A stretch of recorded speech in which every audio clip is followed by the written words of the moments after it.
We have now here the asymmetry contest findings and analysis report.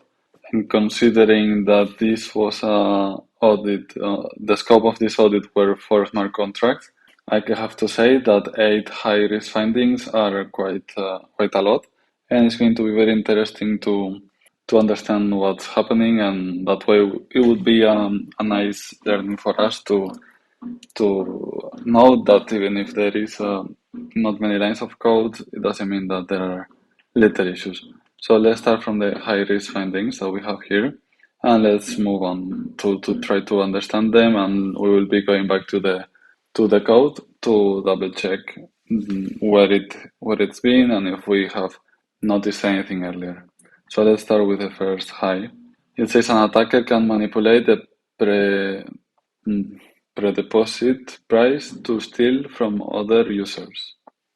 Okay, I want to check now in the code where is that pre-deposit in a safe ETH apparently. We've seen that before, price of safe ETH in regards of ETH. So we have it here. Let's see. Let's read more about it.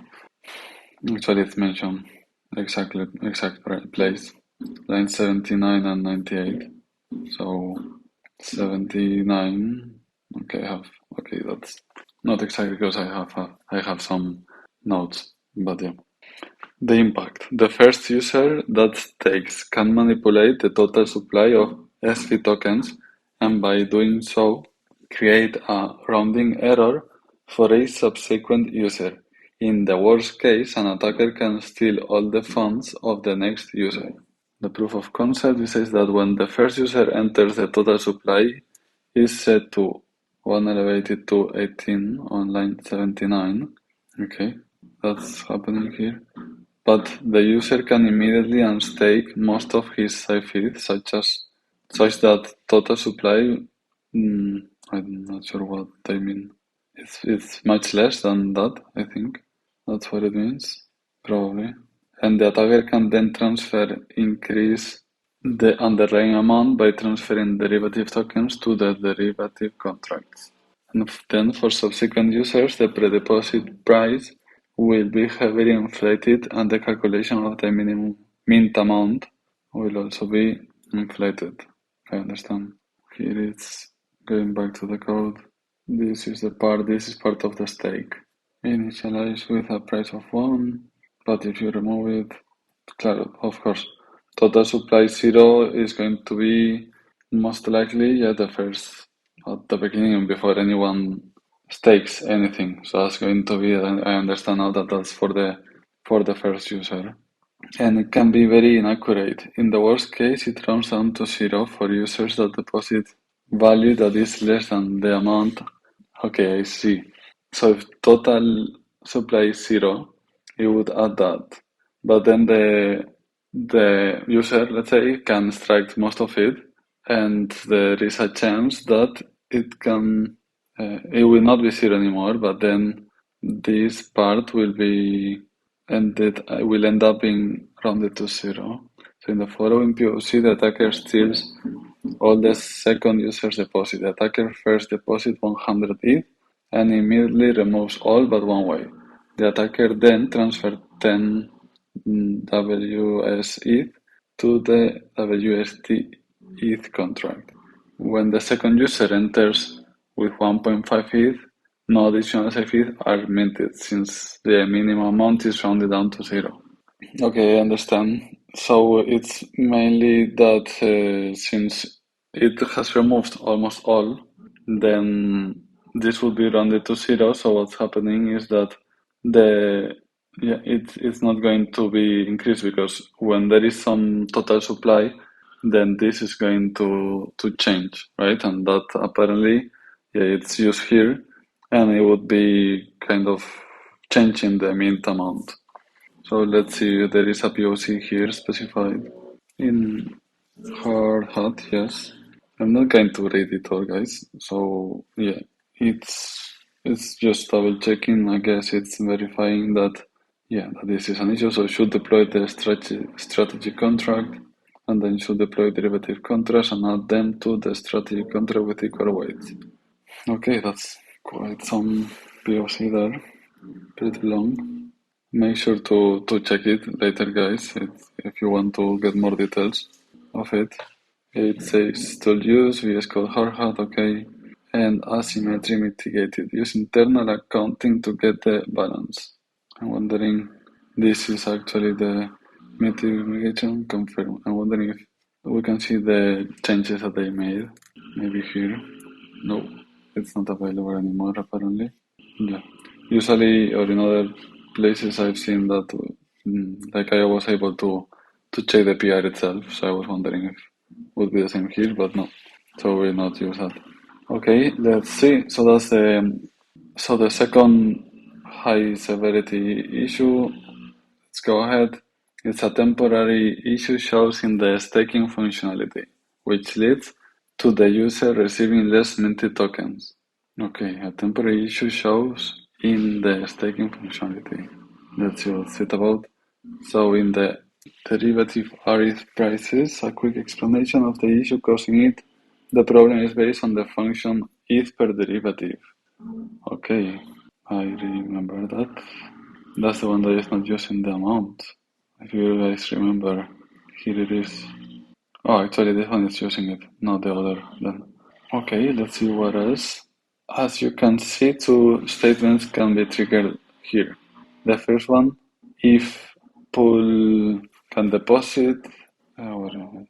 If pool can deposit amount, checks if the given amount plus the pool balance is greater than the maximum deposit pool size, and that the amount is greater than the minimum. What is that? Only this? And that the amount is greater than the minimum deposit in the pool. Second statement is meant to return a pool price. This one? This one.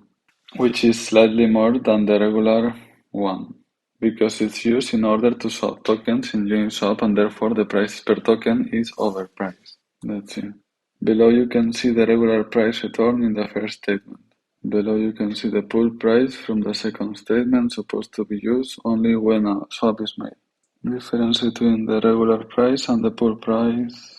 Let's see what is quick overview. What can result to users receiving less minted tokens? The first thing the staking function does is calculating the derivative underlying value. As true, this issue occurs on the RETH derivative. As we can see, the staking function calls ETH per derivative to get the price. Let's see that. What is it?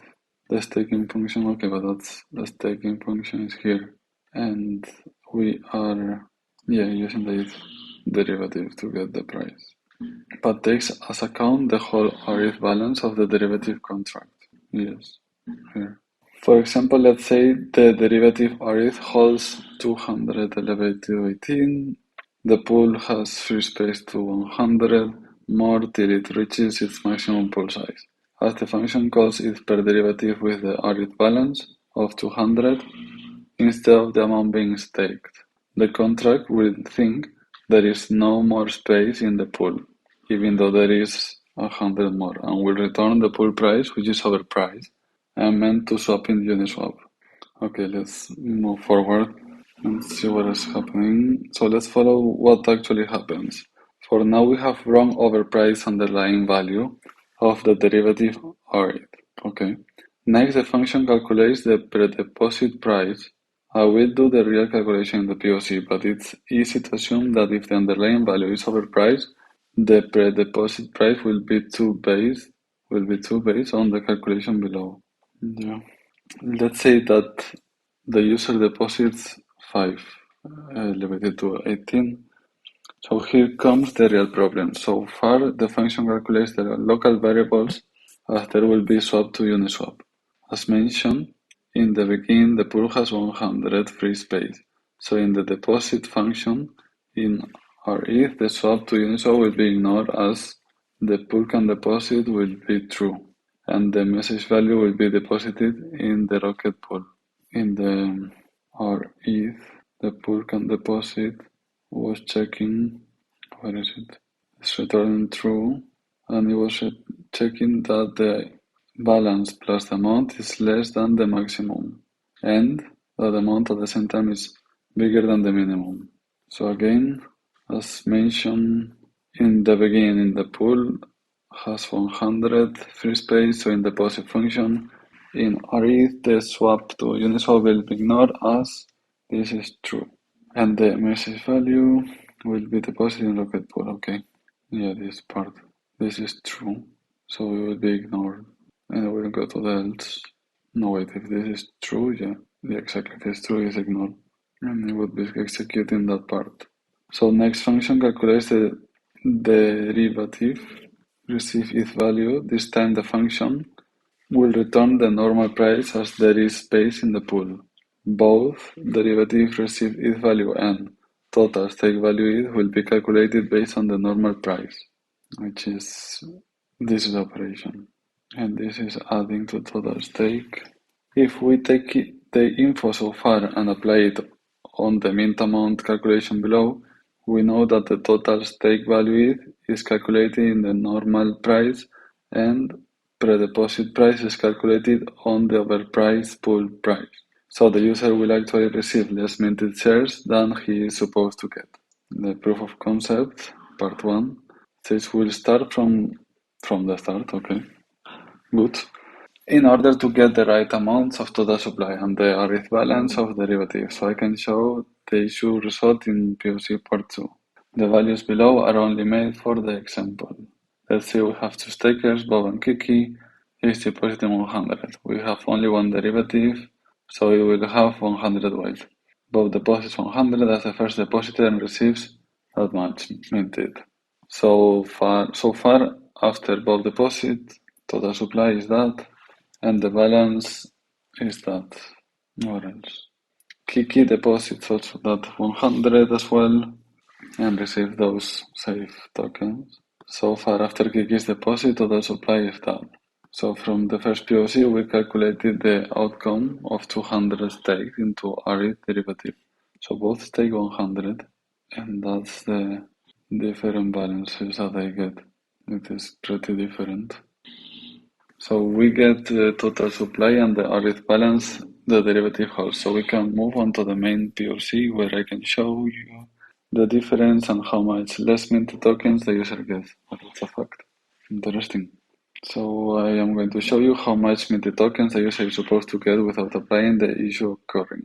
Without the issue occurring, a user deposits 5 by calling the staking function. The user receives that much minted tokens.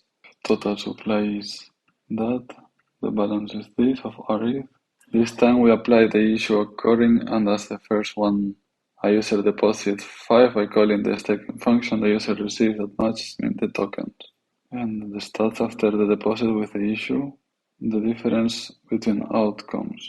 Without the issue based on 5 deposit, the user receives this much, and with the issue occurring based on 5 deposit, the user receives less minted tokens. One more proof of concept. It's pretty long. I'm honestly not understanding it all, so I'm just going through it. So yeah, maybe you guys have better luck than me. But yeah, it's actually I would need to spend so much more time, so maybe you guys can do the same. Let's see what's proposed for mitigation.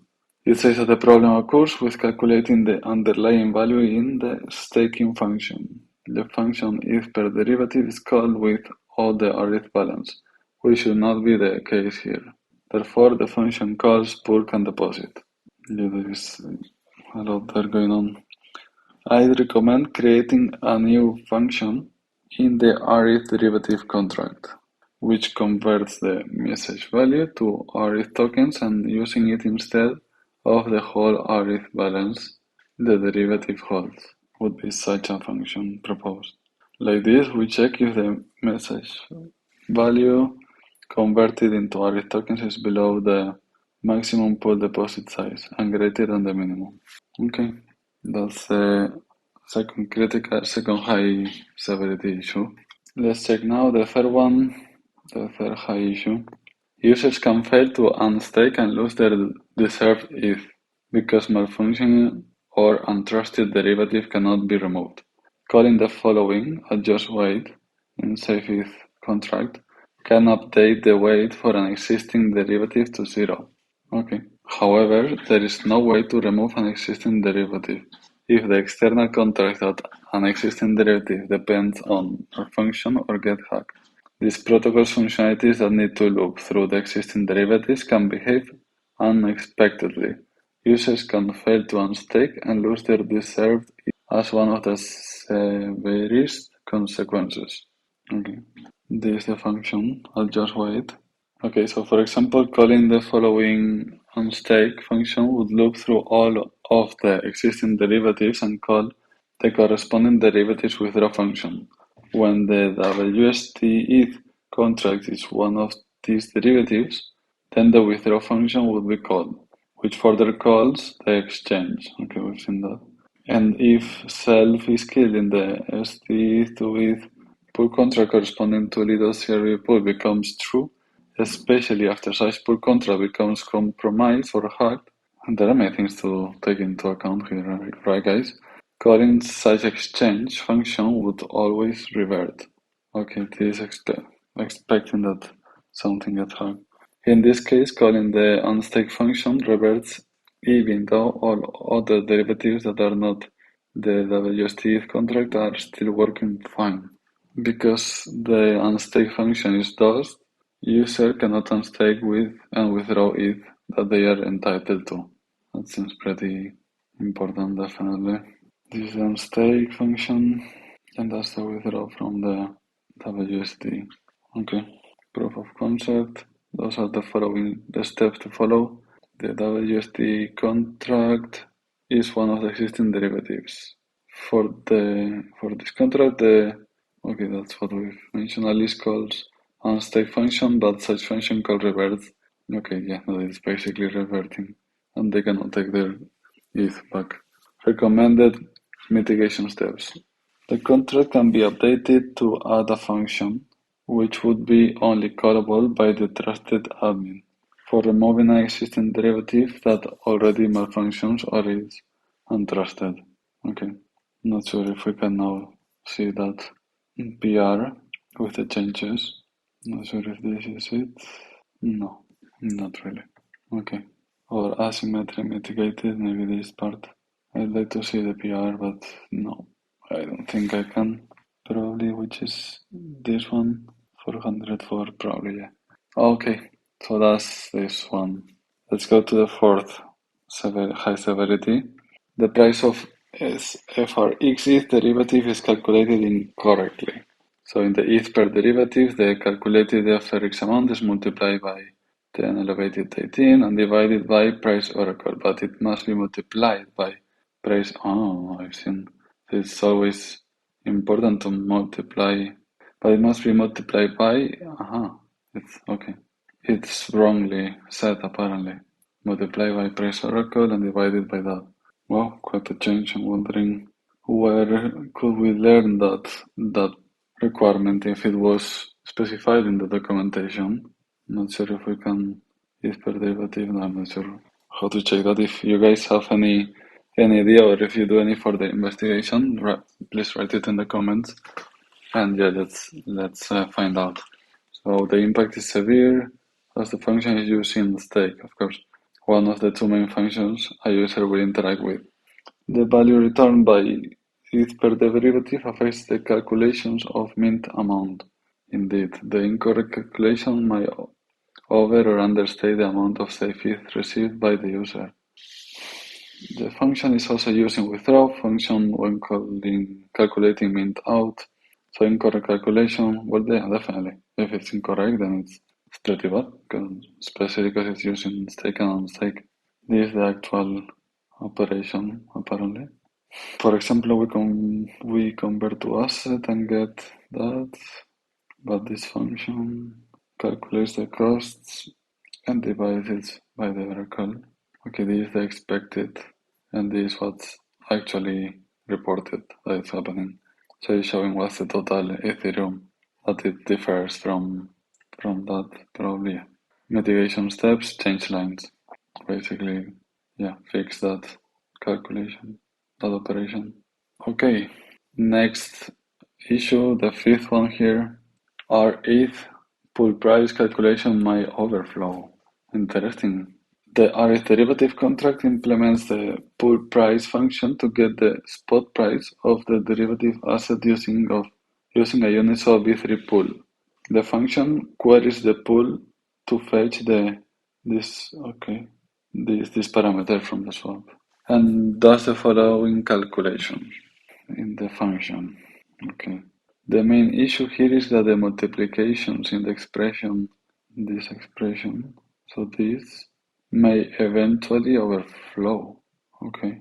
This case is taken into consideration by the implementation of the Oracle library getQuotaTick function, which is part of Uniswap v3 periphery set of contracts. Okay. Note that this implementation guards against different numerical issues, in particular, if in line 58 checks for a potential overflow. So recommendation would be the pool price function can delegate the calculation directly to the getQuotaTick function. Let's see how we would add it. It's instead of okay. It would be instead of returning it like that, then we would be doing it instead through that. It's passing the parameters basically, and it has that check. Okay, that's good. Alright, so let's continue with the high issue number 6. WST ETH derivative assumes that almost 1 equals 1 peg of ST to ETH. Okay, lots of people found this issue. The WST ETH contract implements the ETH derivative for the Lido protocol. The staked ETH token is the liquid representation of the ETH staked in this protocol. There are two different places in the codebase that indicate that the implementation is assuming a peg of 1 ETH is almost equal to 1 staked ETH, each with different consequences. Even though both tokens have a tendency to keep the peg, this hasn't been always the case, as it can be seen in this chart or this dashboard in Dune. And there have been many episodes of market volatility that affected the price of a staked ETH, notably the one in June. It was around 0.93. Okay. The first indication of such an assumption is the implementation of ETH per derivative. This function is intended to work as an estimation of the current value in ETH of 1 unit. That's true. We got it there. Okay.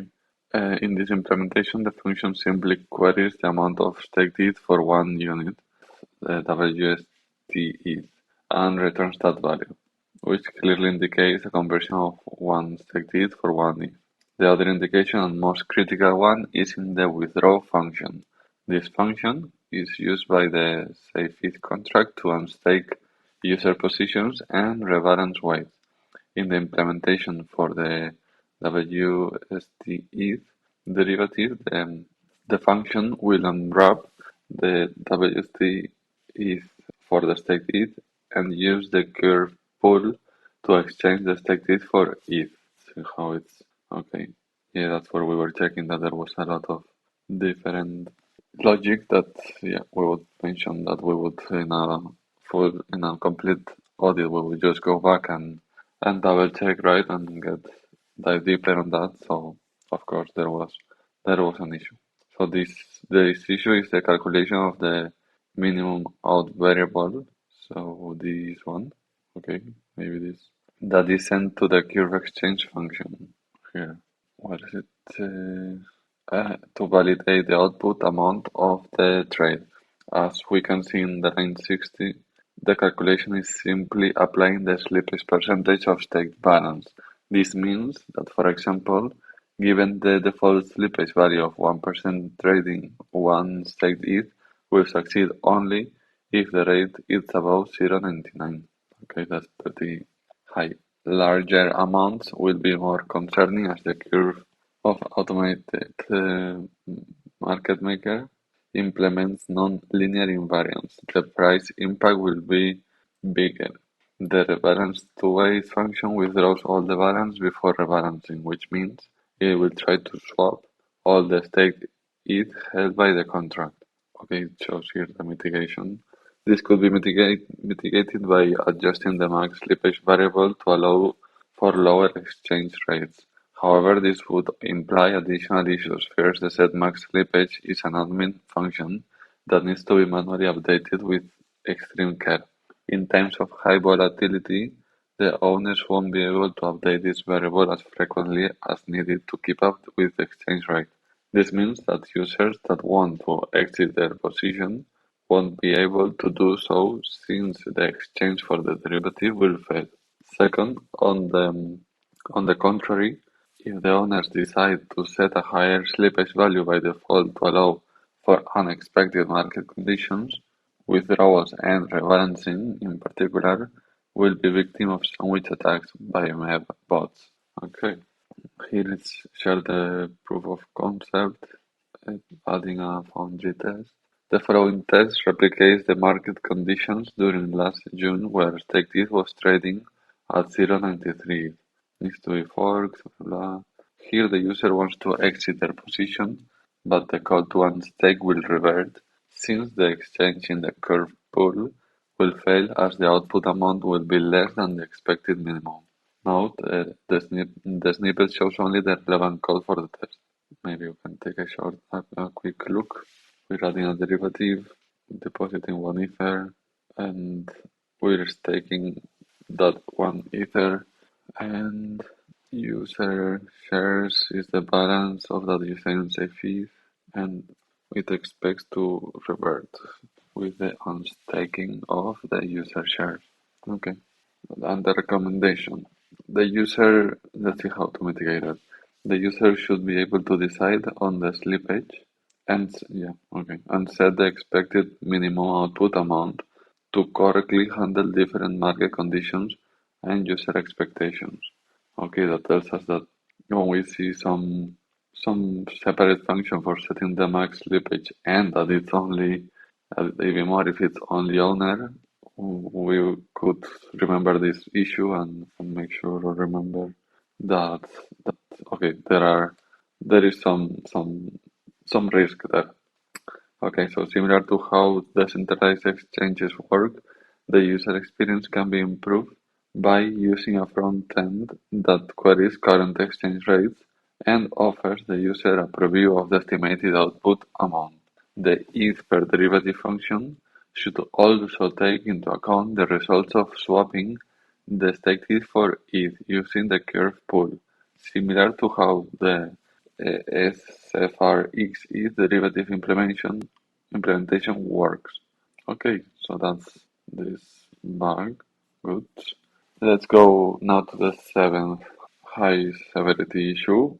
All withdrawals are unreliable and depend on excess rocket deposit pool balance, which can break the whole protocol.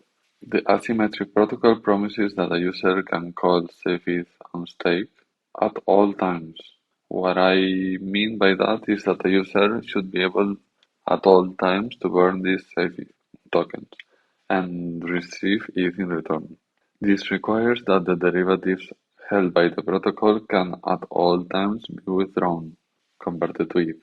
Also, the rebalance to weight functionality requires that the derivatives can be withdrawn at all times. If a derivative cannot be withdrawn, then the rebalance to weight function cannot be executed, which means that the protocol cannot be adjusted to use different derivatives. For the WST ETH and SFRX ETH derivatives, this is achieved by swapping the derivative in a curve pool for ETH. The liquidity in the respective curve pool ensures that withdrawals can be processed at all times. The Audit derivative works differently though. Okay, yeah, I think it was mentioned in the previous issue, but it's a bit different, yeah. Withdrawals are made by calling rocket token Audit burn function. Okay, this is the code in withdraw. Withdrawals are made by calling. Yeah, okay, I remember. hmm Okay, I remember there was something weird here. The issue with this is that the rocket token arith burn function only allows for excess balance to be withdrawn. Example, if that has been deposited by stakers but that is not yet staked on the Ethereum Beacon chain. So Rocket Pool allows users to burn ETH and withdraw ETH as long as the excess balance is sufficient. The issue is obvious now. If there is no excess balance because enough users burn ETH or the mini pool capacity increases, the asymmetry protocol is basically unable to operate. Withdrawals are then impossible, which breaks Unstake, SafeETH Unstake, and SafeETH rebalance to weights because it's depending on something else. That's the thing. That's a kind of denial of service here. When you depend on another function, wondering if that's because if there's nothing to burn, then this can revert maybe. Or let's read further. I show in this section how the current withdrawal flow in ETH derivative is dependent on there being excess balance in the Rocket deposit pool. The current withdrawal flows calls the Rocket token ETH burn function which executes this code. It's probably from internally from this contract.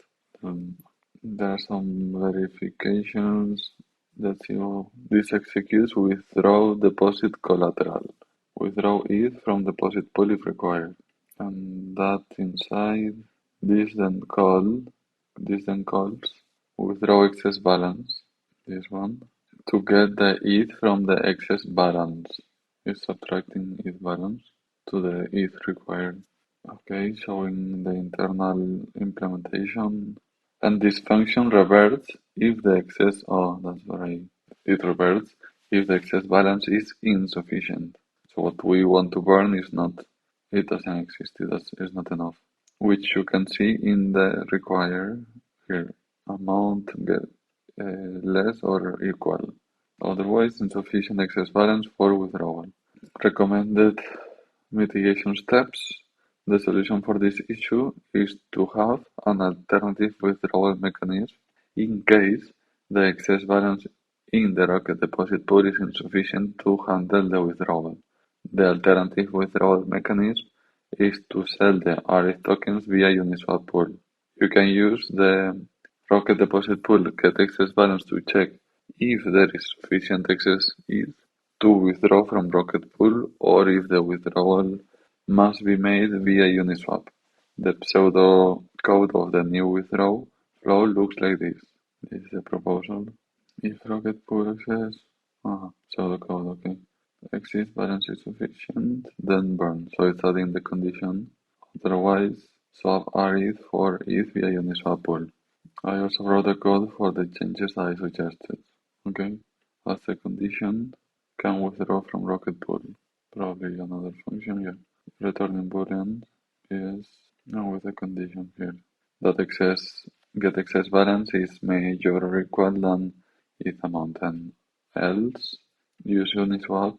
So we are using the swap exact input single hop from Uniswap, and we're providing the minimum amount as well. I mean here, yeah. Okay, good to learn this. Interesting to keep in mind. Well, at least when I will see this contract and the excess balance, I will be able to maybe come back to this bug and verify if it's anything similar. All right, let's go for the last high, the eighth one. Staking, unstaking, and rebalance to weight can be sandwiched. A lot of people found this and raised it. Not bad. Let's find out what it's about. Our ETH derivative can be bought through Uniswap if the deposit contract is not open. While a max slippage variable is set, the price of our ETH on Uniswap is the spot price and is only determined during the transaction opening sandwich opportunity for MEF researchers, as long as the slippage stays below max slippage. This is also true for WST ETH on withdrawal and FRX ETH on deposit and withdrawal. That goes through a curve pool when unstaking for FRX ETH, while the curve pool has much more liquidity and the assumed price has one-on-one ratio for WST ETH and FRX ETH seem to be using a swap price before applying the slippage. These attacks are less likely to happen, so I will only describe Audit 1, the proof of concept, while the current Audit derivative contract uses Uniswap v3 0.05% pool. I'll be using the Uniswap v2 formula. Okay, to make this example simpler. In both cases, sandwiching is possible. Default slippage is set to 1% on Audit contract at deployment. On Audit, on deployment, on the initiate. Yeah. Let's take a pool of 10,000 Audits for 10,695 ETH. Same ratio is on the Uniswap v3. User wants to stake 100 ETH, a third of it will be staked into Audit according to a one-third weight for each derivative. So bundle, transaction 1, researcher swaps 100 ETH in for 92.63 Audit. New pool balance is that much. Okay, after this. And 10,795 transaction 2. User stake his ETH. The Rocket Pool deposit contract is closed, so the deposit function takes the current spot price of the pool and applies 1% slippage to it to get minimum out. Current ratio is 0.9177 ETH to swap for RE 33,333. So minimum amount that is 30,284 ETH. Seems lower than this. Contract swap 33,333 for 30,498 ETH is a slippage of 0.061, so below 1%, and receives more than minimum out. New pool balance is that transaction 3.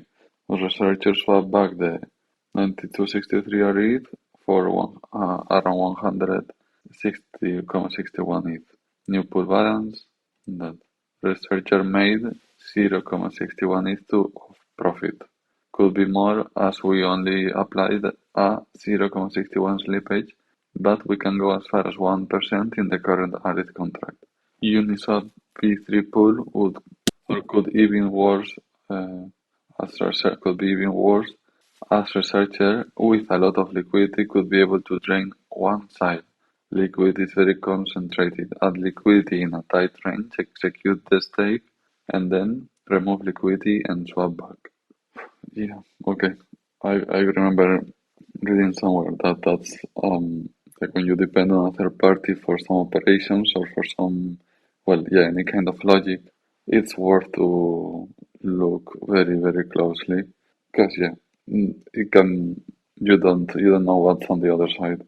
So the recommended mitigation steps, the audit price should be determined using swap price and users should be able to input minimum out in the stake, unstake, and rebalance to wait function. Interesting. Okay, so that means okay, because it's max slippage, it's hard coded. So that will help me investigate further when I will see somewhere else that the maximum slippage it's set by the owner.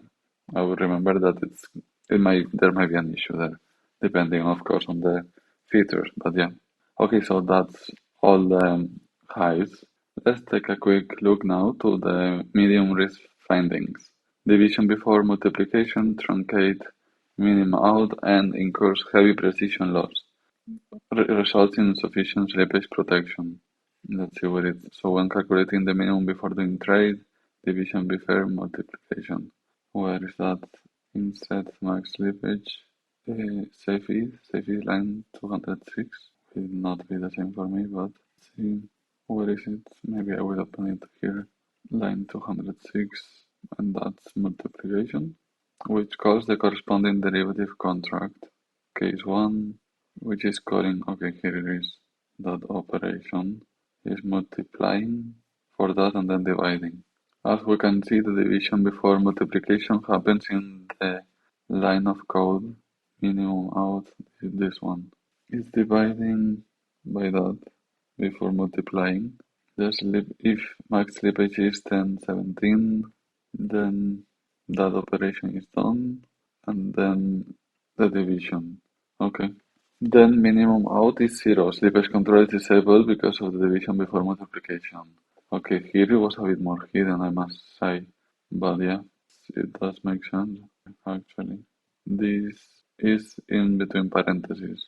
That's why this will be done, this division before multiplying. Okay, case 2, the division before multiplications happens below. Same case, actually here, because it's wrapped in parentheses. Okay, nice one. Let's go to the second medium. In SFRX ETH might revert on redeeming non-zero amount. Okay, non-zero. Interesting. Okay. Oh, and I'm taking the withdraw of if derivative is called withdraw calls redeem. This function might revert if the amount is low due to the following line redeem in redeem, where amount is shares. It requires assets to okay to be different than zero. Where preview redeem returns convert to assets, which is the shares scaled by the division of total assets by total supply. So if amount equals 1 and total assets in SFRX is less than its total supply, then that's equal to 0 and redeem will revert. This revert is in withdraw. This reverting withdraw causes a revert on unstake. Okay, which means the funds cannot be unstaked. Amount may be as low as 1 when the weight for this derivative has been set to 0 and funds have adjusted over time through staking and staking until only 1 remains in the SFRX ETH derivative. Instead of just being depleted, it might thus block unstaking. It's interesting to see it as a medium, as it's a kind of block, but okay. Probably was discussed. So recommended mitigation in withdraw, check if this amount is equal to 0 and simply return if that's the case. Okay, it's an extreme case. So disagreeing with the severity, yeah. So probably it was raised as a high, but then it was changed to apparently even too low. But apparently after some discussions it was brought back to medium. Good. Let's go on. Let's go to the third medium. Potential stake, denial of service if sole security holder at the first depositor and stakes total supply minus 1 or total supply 1. Total potential inability to stake if sole security. Okay. Proof of concept. The goal of this POC is to prove that this line can revert from underflow, I understand. Or no, wait, what's that? Let's see, this can occur if the attacker can cause that the pre-deposit price is 0. Okay, then division by 0. Okay, okay. A user who is the first taker will be the sole holder of 100%. Okay, this is similar to the one of the high issues that we've seen here. A user who is the first taker will be sole, yeah. They can then unstake and therefore burn total supply minus 1, leaving a total of 1 way of safe ETH in circulation. That's exactly the same POC that someone proposed for a high. Okay. With total 1, we see that the above code block will execute else code path, and if the underlying value equals 0, then pre-deposit equals 0, so this is a different issue here. Underline is set in early lines. For a simple case, assume there is one derivative with 100% weight. Let's use RE for this example, since the derivative can get its ETH per derivative price from an AMM.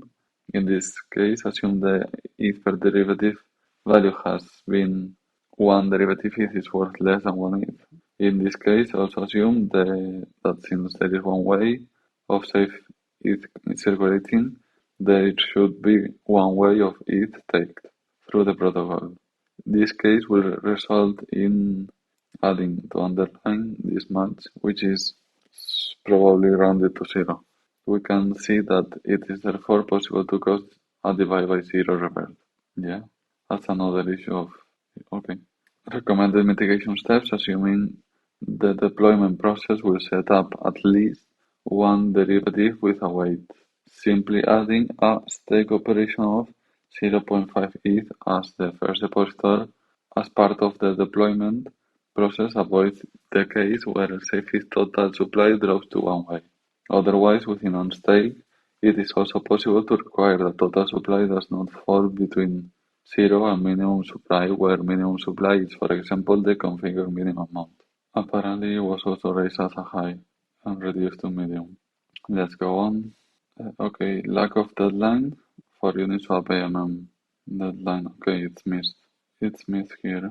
So basically, yeah, impact, because front running is a key aspect, then we really need to we need to be aware of all the parameters here.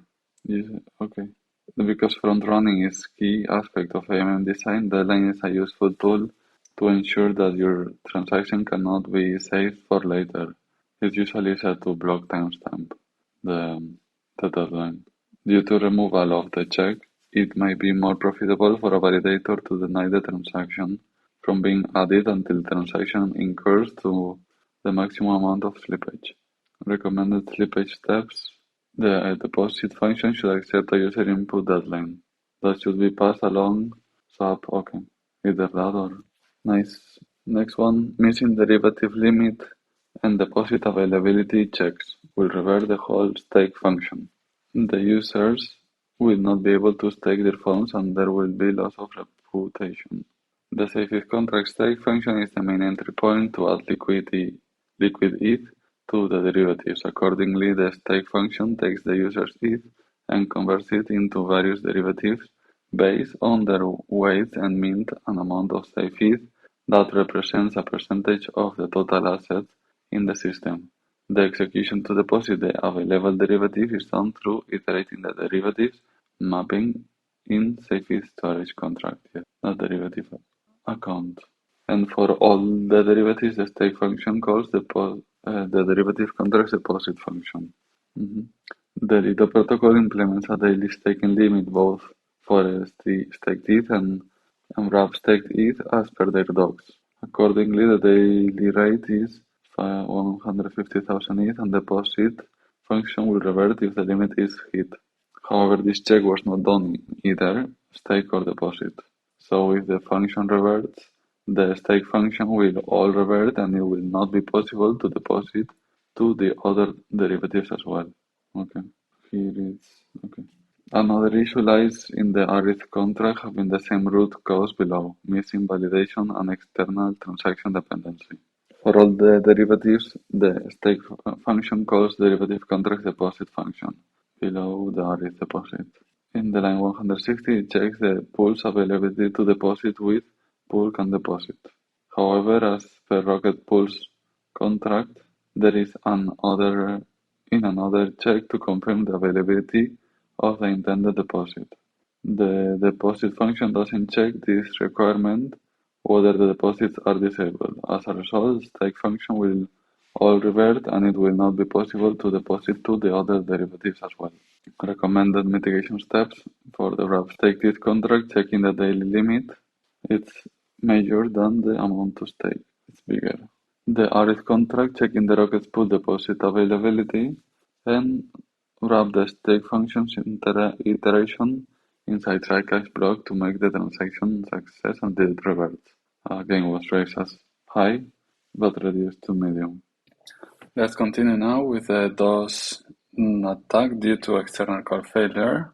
Impact, take or unstake and rebalance to wait. If any one of the derivatives fail to deposit or withdraw, the whole function will revert, causing DOS, denial of service. The impacts include users' fund would be locked for a period and contract become inoperable until the external code resumes. Proof of concept in stake, each derivative iteration, ETH per derivative and deposit will be called. Yes, okay. In unstake, each derivative is iterated to withdraw. Yes. In rebalance to wait, each derivative is iterated to withdraw and then deposit. Yeah, those 4 loops. For each of the current derivatives, there are several different scenarios where the ETH per derivative deposit or withdraw could fail. In the SFRX ETH contract redeem could fail due to not enough allowance. Exactly. Yeah, I remember noticing that. I don't know if I did write about it in Severity withdraw. What is? I'm wondering because yeah, it's in the withdraw function. I'm going through too. Anyways, it's inside. Yeah, doesn't matter. But yeah, redeem derivative. Oh, SFRX. Okay. Withdraw. Yeah, because you know what? It's not checked. It's not. There's no verification of that amount. We just redeem it, right? That makes sense, definitely. In the contract code, exactly. That's redeem. And then in FRX, it is exchange and could fail due to mean out requirement. Okay, not sure now where it came from. Then deposit could fail because of submit and deposit, or submit can be paused. Below is the FRX ETH minter contract. That's an external one, I understand, or something else from the protocol. If submit pause is turned on, this deposit function will revert. Submit pause. Yeah. In Arith Sol contract, the ret address and get address is called in multiple places, but it could return wrong address or address 0, and it's not verified, I guess. Since the refer address could return unexpected result, can be reset or deleted, then the whole function call will revert. In the Rocket Storage contract, we have those: get address, set address, delete address, and read address is referred in, so used in those places, those functions. My God, this long, lots of places, and yet it's a medium. Get address will also influence bulk and deposit, so it's used in many places, and in the burn as well. There is no guarantee that the function burn will succeed. It's about the address, right? Because in Audit contract code below, the execution may fail in several cases. Get total collateral, get contract address, get address may fail due to the same reason above. The require could fail due to low balance. Burn, message sender transfer could fail due to not enough gas. Okay, interesting. At the end, okay, not enough gas.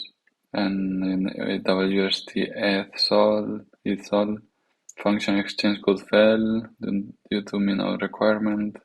As long as any one of the above could fail, the whole stake and stake or rebalance will revert, and user's fund would be locked until external dependency is resolved. The contract will lose the core functionality. Definitely denial of service. Recommended mitigation. Use try catch to skip the failed function call. Then the contract will be more robust to unexpected situations. In case of deposit, redistribute the fund into the other derivatives according to the weights might be an option, since rebalance will be done regularly. For withdrawal, maybe temporarily record the missed amount and give the user opportunity to retrieve later. Okay, let's go to the next medium. In the PEG scenario, forcing full exit from every derivative and immediately re-entering can cause big losses for depositors. There are three sources of losses in this scenario. Protocol currently doesn't localize exit and force exits all positions.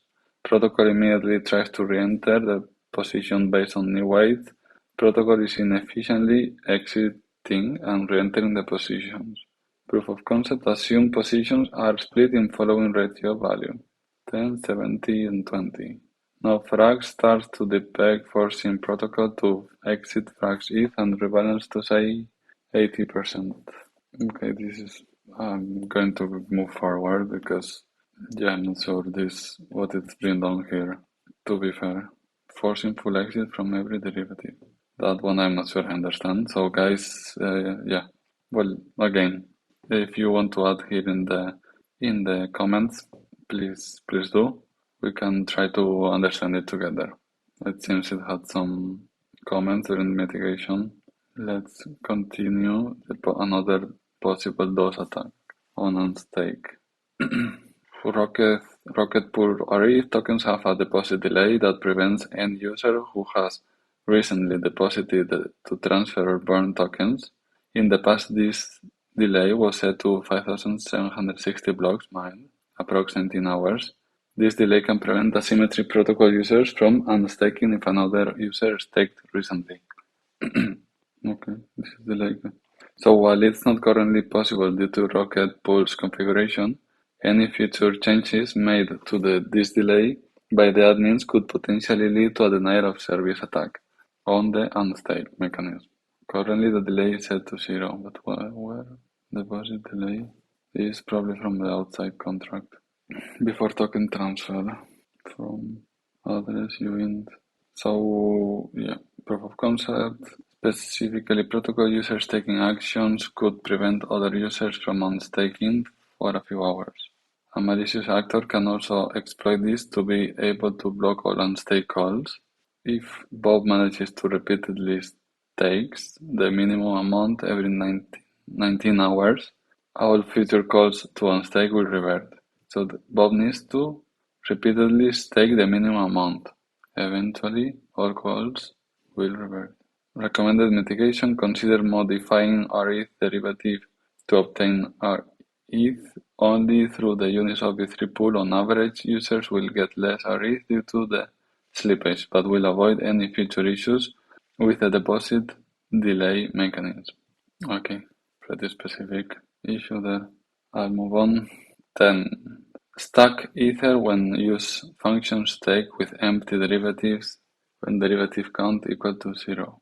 After initialize the contract save ETH, if someone call stake before add derivative, the function stake skip the 2 for seconds because the derivative count is equal to 0. That makes sense. And on deposit in the derivative contract also means 0 tokens to the sender. Finally, the amount of message value will stack in the contract. That's a good one. So we need a verification there. One stake, the derivative count should be greater than 0. So this one. Nice. Okay. I think that's it for this one. Next medium will be residual ETH unreachable and unutilized in safe ETH. Unreachable, ETH unreachable, and unutilized. Unlike the other three contracts in scope, safe ETH does not have a measure in place to utilize the residual ETH. Be it accidentally received, 0 ETH output from unstake, ETH sent in via stake fails to deposit into a derivative due to uninitialized derivatives and weight, as I have explained in a separate submission. Interesting. In the derivative contracts, the above issue is wiped clean via address this balance every time withdrawal is predominantly invoked in unstake of safe ETH. But it seems it's not on in safe ETH, apparently. As in safe ETH, ETH amount before and ETH amount after are used to determine the amount to withdraw, or the rebalance, respectively, in unstake and rebalance.